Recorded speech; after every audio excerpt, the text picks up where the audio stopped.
Monday evening. The kids were already asleep in their rooms at the other end of the hall. Matt and Lynn sat in bed side by side, propped up with pillows. He was reading a book about the Civil War, and she was editing a marketing report. With a quiet sigh, Matt closed his book and turned on his side to look at his wife. He always liked how the tip of her tongue would peek out slightly when she was focused. Her pen hovered over the paper as she absent-mindedly tucked a strand of dark hair behind her ear.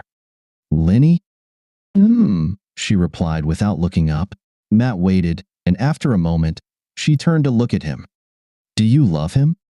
Lynn froze and paled slightly. She looked at him silently, unable to bring herself to play the game of asking, "Who?" or trying to lie. Matt deserved better. "No," she said. "So, it's just about sex?" "Matt, she began, trying to meet his gaze. Then she lowered her eyes to the papers on her lap. "Yes, I think it's just about sex. Flirting, then sex." "I see," he said. Silence. "I think I would like you to sleep in the guest room," he said, his voice remaining calm and quiet. She nodded and got out of bed, slipping her feet into her slippers. She reached for the robe on the chair. "Unless, of course, you slept with him in this bed. If you did, I'll never sleep in it again." "No," she said, "I didn't do that." She wanted to say, "How could you think I could do such a thing?" But it would have been ridiculous given the circumstances. Without saying another word, Matt turned off the light on the nightstand and lay down, turning his back to her. Lynn looked at him for a minute, her face tense with pain. Then she quietly left the room, closing the door behind her. Friday evening. When Matt got home, the house was filled with delicious smells. He hung up his coat, and Lynn came out of the kitchen to greet him with a smile, though she didn't dare come too close. She was wearing one of her nice aprons, the one she wore when they had guests. "Beth and Jason are having dinner at the Frankels. I decided to cook something nice for us tonight," she said, trying to keep the smile on her face. Matt glanced into the dining room.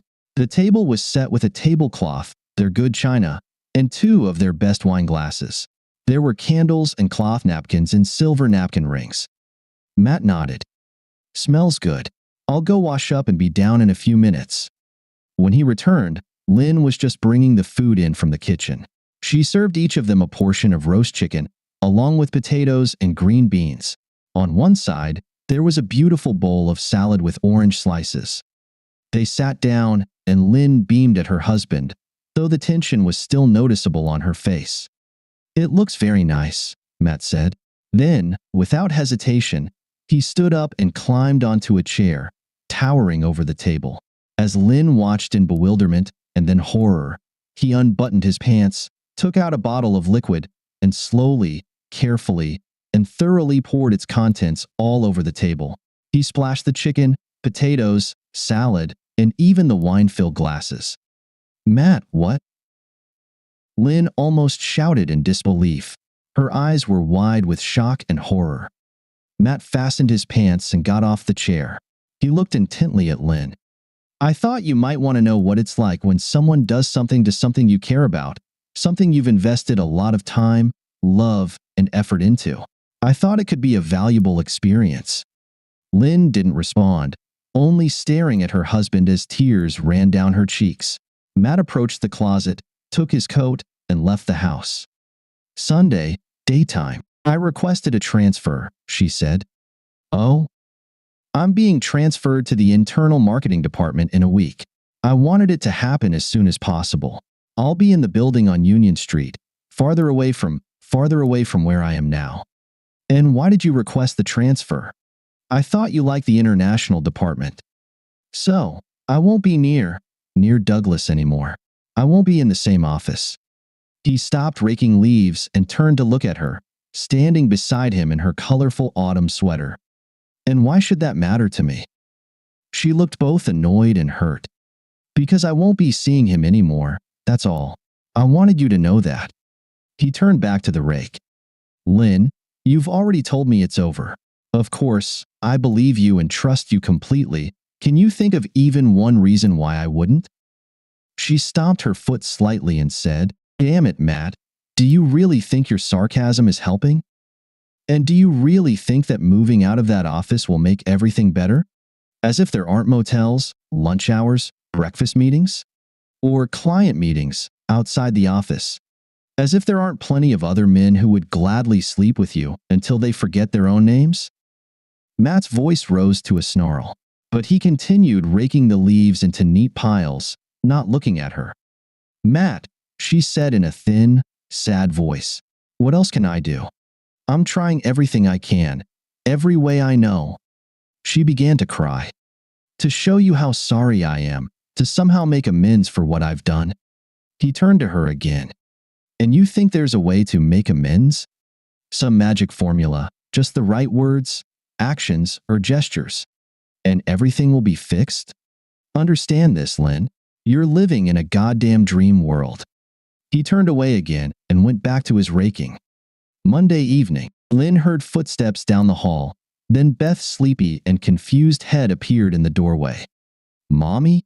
Why are you sleeping in the guest room? Although she was almost 6 years old, she still spoke with a slight lisp, especially when she was sleepy. I stayed up late working, sweetheart, and I'm here so I don't disturb Daddy. Did you have a bad dream? Beth solemnly nodded, and Lynn jumped out of bed to pick her up. Sleep with me, Betty, you and Big Bear. She tucked her daughter and the teddy bear under the blanket with her and lay down beside them.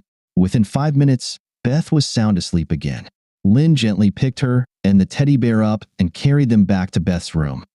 On her way back to the guest room, she suddenly changed her mind and headed to the master bedroom.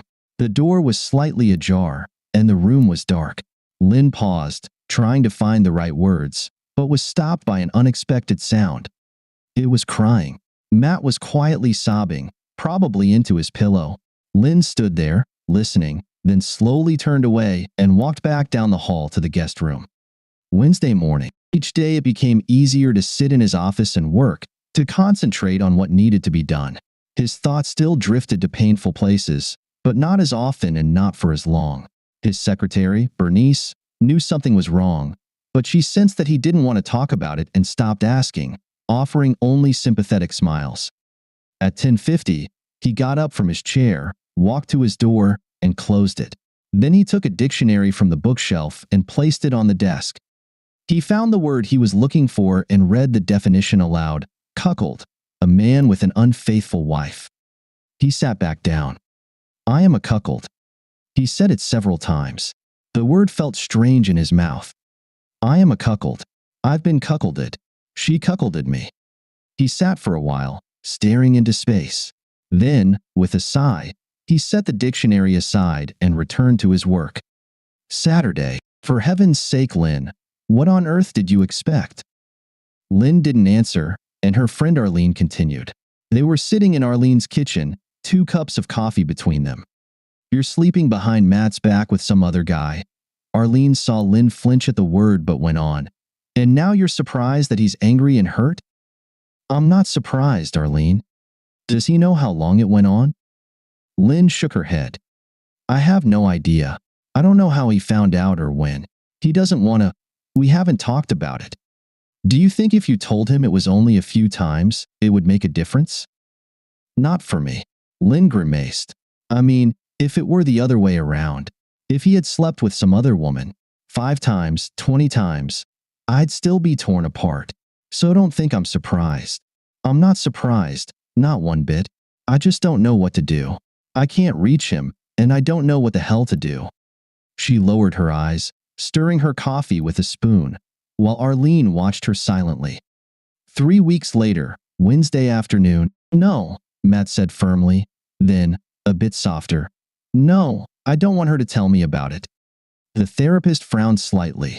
She had short dark hair, almost a Beatles haircut, and wore a brown corduroy sweater. Her name was Isabel Harshman. Don't you think it might help both of you? So you know why Lynn did what she did? Matt looked at her, not even glancing at his wife sitting beside him. I think it might help Lynn to get it off her chest, but I don't see how it can help me.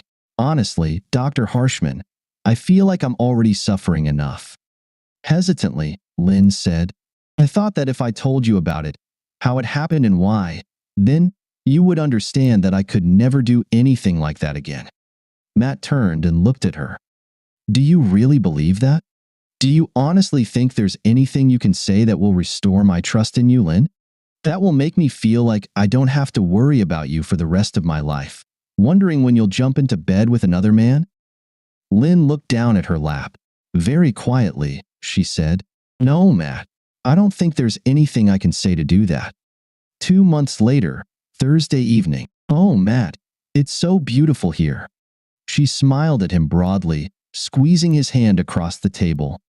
They were sitting at a table on the veranda overlooking the Caribbean Sea. The air was delightfully warm, and there was still a red hue of the sunset in the sky.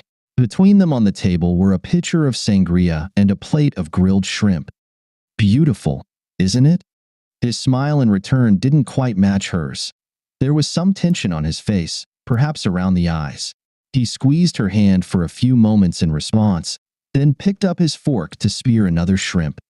Thank you so much for agreeing to come south with me. Lynn knew it was hard for him to hold her gaze for more than a moment. An hour later, they were making love in their room. Later, they lay side by side, Matt on his back with his hands behind his head, and Lynn snuggled against him with her head on his chest. That was wonderful, baby, she murmured in a low, relaxed voice, and Matt reached down to gently stroke her back. She seemed almost asleep, but then she lifted her head to look at him and said, It's not that I don't enjoy it, but lately, it seems like every time we're intimate, you always come from behind. She giggled. Are you trying to make me your girl? She asked playfully. Matt looked at her, his brow slightly furrowed. He sighed. When we do it missionary, He turned away. I watch your face, your expression, and I can't stop seeing you with him, imagining you looking at him the same way. Matt didn't finish the sentence. They lay still, and Lynn suddenly felt a chill. A few minutes later, Matt got up, put on shorts and a t-shirt, slipped into his sandals, and left the room. 5 weeks later, Sunday evening, most of the time, they worked in silence, standing in front of the bookshelves on opposite sides of the room. Lynn was sorting through their CDs, while Matt was organizing the books. He said, Should I keep the Dickens novels? I've read them all. It's up to you. Take them if you want. I'll never read them. She grabbed another handful of CDs and placed the ones that belonged to Matt in a small pile next to her. Then she turned and looked at him. She watched the muscles in his back move under his tank top, how every movement was smooth and precise. It was all so familiar that tears welled up in her eyes. In a low voice, she said, You know this isn't what I want. I never wanted this. Matt froze for a moment but didn't turn around. He held back a response and returned to the books. Words weren't necessary. Both knew what he would have said. 7 weeks later, Saturday evening, Mommy, Mommy. Beth and Jason shouted as they jumped out of Matt's car and ran into the house to hug her, leaving their overnight bags on the ground. Both started talking at once, telling her about the zoo and how giraffes were their favorites. They have such long necks. And how Dad bought them each some cotton candy. Then, after the greetings, they ran past her into the living room and turned on the TV. Matt smiled as he walked to the house, carrying the bags the kids had left behind. Lynn smiled back. Looks like they enjoyed the zoo. I still can't tell if they were thrilled or terrified. We got really close to the giraffes. They were towering over the wall right above our heads, and they also loved the giant tortoises. It was a good day. They chatted for another minute or two. Lynn said, Would you like to come in for a cup of coffee? The pot's on the stove. No, thanks, he said, feeling slightly awkward. I really should get going. All right, Lynn said, trying to keep a smile on her face. See you Wednesday evening, he said, turning back to his car. She stood and watched him until the Taurus reached the end of the street and turned left, disappearing from view. 4 months later, Monday evening, Beth was sitting at the kitchen table, coloring, while Lynn prepared dinner. Jason was on the floor, assembling his favorite wooden jigsaw puzzle for the 500th time. It was a colorful clown with 17 pieces. Mommy, are friends supposed to kiss? Beth asked, looking expectantly at her mother. Lynn turned to look at her. I don't know, dear. What do you mean? Well, I never kiss Artie, Melissa. Or my school friends. She made a face. It's so gross to kiss Artie. But we met Daddy's friend, and they keep kissing. Jason looked up from his puzzle. Angela is nice, he said. Yes, she is nice. She made us hot dogs and mac and cheese. Jason interrupted, then lost interest in the conversation and went back to his puzzle. Yeah, and she also said we could get ice cream next time. But she and Daddy keep kissing, like you and Daddy used to. Do friends always kiss? Lynn squeezed her eyes shut tightly for a moment. Then she opened them and smiled at Beth. Well, dear, some friends kiss and some don't. It all depends on the circumstances. But kids your age don't kiss their friends, so you don't have to worry about that. Okay, Beth nodded and went back to her coloring. She was drawing a duck that looked a lot like a stegosaurus. Dinner time, Lynn called. Go wash your hands. When the kids returned to the table, she said, at least 2 pieces of broccoli each. Or no dessert tonight. She watched as they put ketchup on their burgers and started eating. Then she went back to her bedroom and closed the door. She sat in the chair by the bed, put her face in her hands, and cried.